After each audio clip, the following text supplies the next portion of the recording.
ये 4 चीज़ें कर लोगे तो ये बहुत ज़्यादा है। आप आराम से अगर इतना कर लेते हो तो गारंटी है कि अच्छे मार्क्स आ ही जाएंगे। ठीक है दोस्तों, तो कैसे हम बात करने वाले हैं तो study science with Lakhmir Singh, biology पढ़नी है, केमिस्ट्री है, फिजिक्स है, अरिहंत से कैसे पढ़ सकते हैं और एनसीईआरटी एग्जाम्पलर कितनी इंपॉर्टेंट है, हम इसके बारे में बात करेंगे। तो कौन सी बुक कितनी इंपॉर्टेंट है, पहले किसको करना है, पहले कौन सी बुक इंपॉर्टेंट है।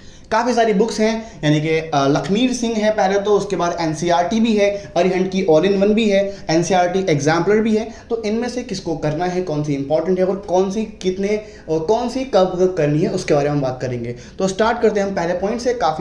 काफ़ी इंपॉर्टेंट पॉइंट है कि पहले आपको क्या करना है, आपको इजी अंडरस्टैंडिंग के लिए फिजिक्स और केमिस्ट्री को किससे स्टार्ट करना है, लखमीर सिंह से, यानी कि एस्टर्न पब्लिकेशन की बुक होती है उससे स्टार्ट करना है। काफ़ी अच्छी बुक है, फिजिक्स और केमिस्ट्री उससे ही करो। अब चाहो तो पहले एनसीईआरटी कर लो, बट मेरा सजेशन ये है कि पहले शुरुआत ही किससे करो, इसी बुक से करो। इसके अलावा आप चाहो तो फिजिक्स के लिए, अगर मैं फिजिक्स के लिए कहूँ तो फिजिक्स के लिए आप एच.सी. वर्मा ट्राई कर सकते हो। एच.सी. वर्मा फिजिक्स के लिए काफ़ी अच्छी है, बट केमिस्ट्री के लिए कौन सी बुक अच्छी है आपकी, केमिस्ट्री के लिए लखमीर सिंह यानी कि एस्टर्न पब्लिकेशन की बुक ही अच्छी है। लेकिन अगर चाहो तो फिजिक्स को भी इसी सेम बुक से कर सकते हो, तब भी प्रॉब्लम नहीं है। ठीक है ना। तो अगर आप क्लास 10th में हो, अगर क्लास आप 9th में हो, दोनों में से किसी भी क्लास में हो, तो दोनों क्लास के लिए काफ़ी बेटर बुक है। तो इस दोनों में से तो फिजिक्स हो या केमिस्ट्री हो, इस बुक से कर सकते हो। इसके बाद चाहो तो एनसीईआरटी कर लो। इससे क्या होगा कि वो एनसीईआरटी तो आपको करनी है, और एनसीईआरटी और एस्टर्न पब्लिकेशन कनेक्टेड हैं क्योंकि सेम सिलेबस है। बट थोड़ा ये है कि एस्टर्न पब्लिकेशन की बुक यानी कि लखमीर सिंह में जो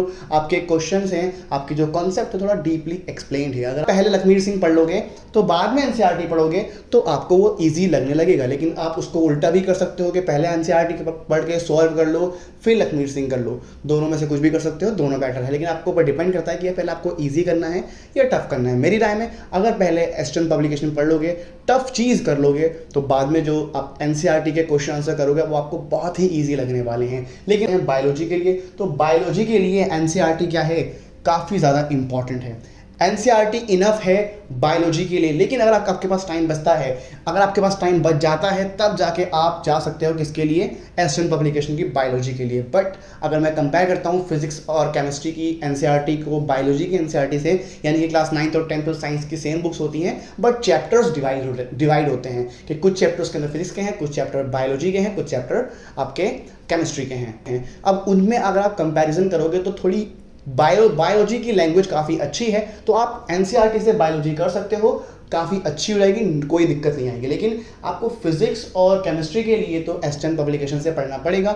उसके बाद हम बात करते हैं कि आप एग्जाम पॉइंट ऑफ व्यू के लिए, जब एनसीईआरटी जो थ्योरी है, जो उसके अंदर फॉर्मूलाज है, जो उसके अंदर मेथड्स हैं, तो वो काफ़ी इंपॉर्टेंट होती है और उसके क्वेश्चंस ही एग्जाम में ज़्यादातर आते हैं। मैं एस्टर्न पब्लिकेशन इसलिए सजेस्ट कर रहा हूँ क्योंकि एनसीईआरटी के अंदर काफ़ी कम चीज़ें लिखी होती हैं, काफ़ी कम क्वेश्चन आंसर होते हैं, और एग्जाम में 1-2 क्वेश्चन आंसर उससे बाहर भी आपको मिल जाते हैं। बट मेनली पार्ट कहाँ से होता है, एनसीईआरटी से होता है। तो एग्जाम पॉइंट ऑफ व्यू की अगर बात करें, हम एग्जाम पॉइंट ऑफ व्यू की बात करें, तो आपको एनसीईआरटी के सारे सॉल्यूशन कर लेने हैं, पूरी की पूरी, जितना हो सके आप उसको किल्ड ऑफ कर दो, जितना हो सके उसको करने की कोशिश करो। ठीक है, काफ़ी सिंपल है। और मैथ्स की अगर मैं बात करूं तो कोई भी रेफरेंस बुक करने से पहले आपको क्या करना है, आपको पहले एनसीईआरटी कंप्लीट करनी है। एनसीईआरटी तो सब चीज़ में इंपॉर्टेंट है, आपको करनी ही पड़ेगी। मैं उसकी बात कर रहा हूँ। कुछ बच्चे सिर्फ एनसीईआरटी करके अच्छे मार्क्स लाते हैं, बट हमारा अच्छे मार्क्स से काम नहीं हो रहा है, हमें और अच्छे मार्क्स लाने हैं, हमें 90+, हमें 95+ लेके आने हैं। तो उसके लिए आपको एक्स्ट्रा बुक तो करनी पड़ेगी। काफ़ी बच्चे एक्स्ट्रा बुक करते हैं क्योंकि आज के टाइम में इतना कॉम्पिटिशन है कि सिर्फ एनसीईआरटी से काम नहीं बनने वाला, आपको कुछ एक्स्ट्रा एफर्ट तो करने पड़ेंगे।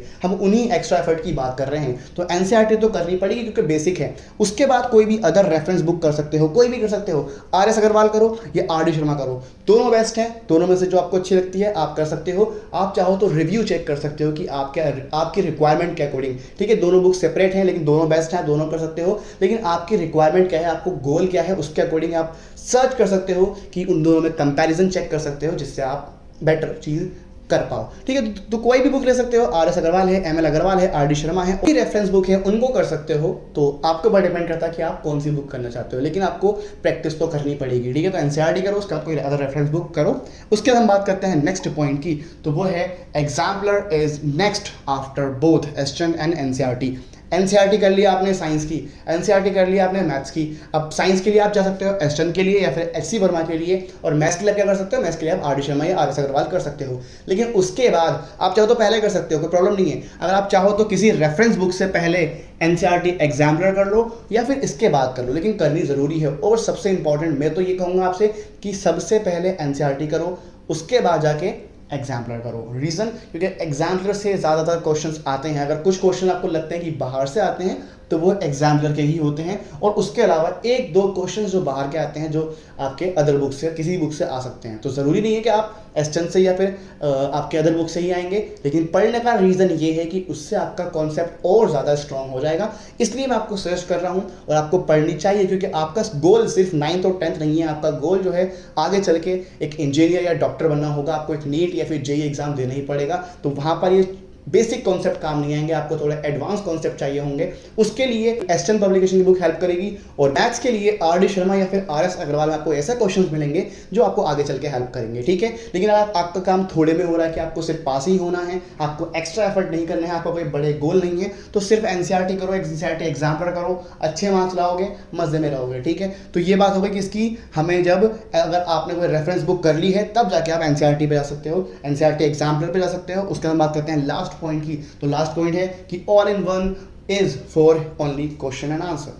क्वेश्चन आंसर अगर आपको एक्स्ट्रा चाहिए, वैसे एक्स्ट्रा क्वेश्चन आंसर आपको एस्टन में मिल जाएंगे आराम से। आर डी शर्मा की बात करें उसमें भी आपको एक्स्ट्रा क्वेश्चन मिल जाएंगे। मैथ्स के लिए जितने चाहो उतने प्रैक्टिस कर सकते हो, लेकिन अब आपको अगर और क्वेश्चन चाहिए, ऐसे क्वेश्चन चाहिए जो एग्जाम में रिपीट हुए हैं, तो वो आपको ऑल इन वन में मिलेंगे। बट वो आपके ऊपर डिपेंड करता है कि आपको ये परचेज करना है कि नहीं। ये ऑप्शनल है, ये मैं कहूँगा कि ऑप्शनल है कि इसको ले भी सकते हो, नहीं भी ले सकते हो। बट पहले तो ज़रूरी है कि एनसीईआरटी करो, फिर रेफरेंस बुक करो, तब जाके कहीं एंड में ऑल इन वन कर सकते हो। बट उससे बेहतर है कि आप क्या करें, आप सैंपल पेपर सॉल्व करें। सैंपल पेपर काफ़ी इंपॉर्टेंट है। ऑल इन वन से पहले सैंपल पेपर सॉल्व कर लो, और इतना बहुत है। आप इतना शायद अगर कर लो तो आपके आराम से 95 प्लस मार्क्स आ रहे हैं। आपने करना क्या है, पहले आपने एनसीईआरटी कर ली, ठीक है। एनसीईआरटी करने के बाद आपने क्या करा, आपने एस्टन भी कर ली। उसके बाद क्या करा आपने उसके बाद एग्जाम्पलर भी कर ली। एग्जाम्पलर के बाद क्या करा आपने, एग्जाम्पलर भी कर ली। उसके बाद जाके अगर आप सैंपल पेपर सॉल्व करोगे, ये 4 चीज़ें कर लोगे, तो ये बहुत ज़्यादा है। आप आराम से अगर इतना कर लेते हो तो गारंटी है कि अच्छे मार्क्स आ ही जाएंगे, ठीक है।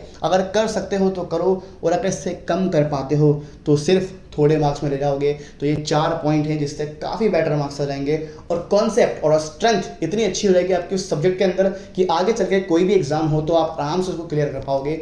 आराम से उसको सारे के सारे जितने भी रिकॉर्ड्स हैं, जितने भी रैंक्स हैं, उनको फोड़ पाओगे। तो काफ़ी ईजी मेथड है, स्टेप वाइज स्टेप ही आना है, और तब जाके आप अच्छा स्कोर कर पाओगे। और ये काम एक दिन में नहीं होने वाला। आपके पास एग्जाम्स के लिए टाइम है तो आप इन चीज़ों को फॉलो करेंगे, और अगर एग्जाम में टाइम नहीं बचा है तो आपके लिए शॉर्टकट ट्रिक्स ऑलरेडी चैनल पे अवेलेबल हैं, आप उनको चेक कर सकते हो। तो ये थी आज की वीडियो कि कैसे आपको साइंस या फिर हम मैथ्स की बात कर सकते हैं, कैसे आप उसको एस्टन से पढ़ सकते हो, और क्या मैथ्स के लिए एनसीईआरटी एग्जाम्पलर से कैसे पढ़ सकते हो, और कैसे अरिहंट ऑल इन वन काम कर सकती है। तो ये क्लास और 10th की बात थी। आपको होप समझ में आ गया होगा। समझ में आया तो वीडियो को लाइक कर देना, साथ में चैनल सब्सक्राइब भी कर देना। अगर आपको उसके बारे में और जानना है तो आप मुझे कमेंट कर सकते हो ताकि मैं उस पर वीडियो बना पाऊँ। तो मिलते हैं आपसे अगली वीडियो में, तब तक के लिए all the best. Thanks for watching and piece.